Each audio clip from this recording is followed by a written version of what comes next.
something wrong with generating money. It's like, well, it depends on what you're going to do with the money. You know, like if you're going to spend it all on hookers and cocaine, then probably that's reprehensible.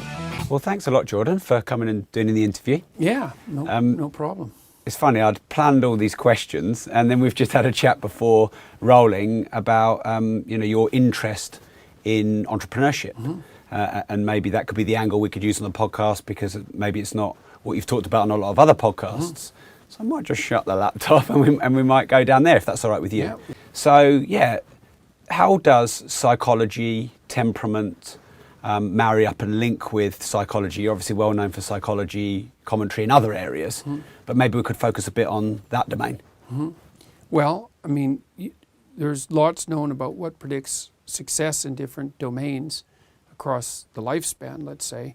The first question is, if you're trying to analyze something like business success or productive success, what are the proper domains of category? And so if you're trying to categorize jobs... So this is, again, the paradox thing that, like, I really want to get this message out that you cannot have one without the other. You can't have all the upside without the downside. And I think most of us, it's easy to see downside when it's there. We probably all focused on that. And when we're feeling good, it's easy to see upside. And if I think of anything good in my life that's happened, business, financial, whatever, it's in seeing the upside when all I initially would have seen is downside, and vice versa. So any team members around you that challenge you, that you might ordinarily push away, see the upside in their skill traits and their personality traits. Like the people who hold you back, well, actually they stop you making mistakes, and they pre-select your ideas for you and let you go with the ones that really are good. Yeah, they also sort of represent the resistant marketplace. Right? So if you have a scheme that you're putting forward and you can't sell it internally, well, those people are representative of, at least in part, of the people you're going to try to sell to externally. And so, again, that's the advantage of quick failure. If you can't make the sale within your own organization, it's like, well, that's possibly because what you're selling isn't going to sell. So, or you're not very good at selling it. You haven't crafted your message properly. And one of the things you pointed out earlier with regards to the ability to tolerate strife and conflict and the paradox is that's absolutely crucially important, because there really isn't anything any different than that. There's nothing in that that's any different from actually thinking, because thinking actually is conflict. It's the pitting of opposing viewpoints against one another, and it's very stressful and produces a tremendous amount of tension. But the question is, in part, do you want to figure that out in abstraction, even though that's very stressful, or do you want to live that out in the world? And the answer is, man, you better think it through, because even though that's stressful, it's way less stressful than living it out in the world. So, and it is so useful to be in that tension of opposing opinions.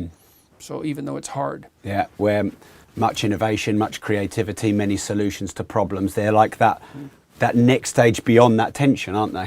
Which, of course, emotionally none of us want to go through. So we try and avoid it, play safe, or whatever. Put it off. Yeah. So, or not say what you think, because then that conflict won't emerge. That's another advantage to being around disagreeable people. Agreeable people won't produce a lot of conflict. Yeah.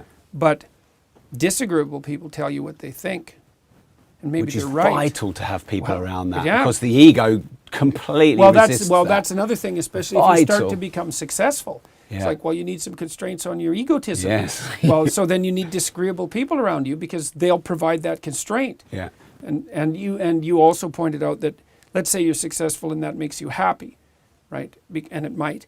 And that's part of that ego inflation process is positive emotion. People that have a lot of positive emotion are impulsive, because positive emotion says, make hay while the sun shines. Yeah. And fair enough, but that can lead you down a very impulsive path. You see that with people who are manic, because they're really full of positive emotion. Which is sometimes the scariest, but my dad has a manic depression. And sometimes when he's the highest, that's the scariest part. Oh, definitely. Oh, absolutely. Yeah. I mean, and you're sort of semi-relieved because he's out of the depths. Yeah.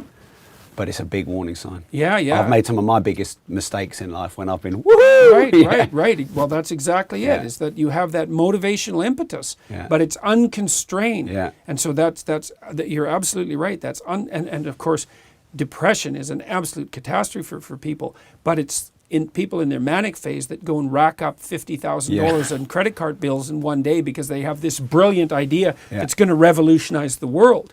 And, maybe it will, but then you end up with the $50,000 or the $500,000 in rapidly accrued debt. Yeah. And you can certainly see that in the explosive phase of development of companies when everyone's hyper enthusiastic. It's like, fair enough. And the enthusiasm also sells, right? Because you it's hard to be a non-enthusiastic salesperson, but then everyone says, well, shouldn't we just be happy all the time? It's like, well, there's another podcast on that.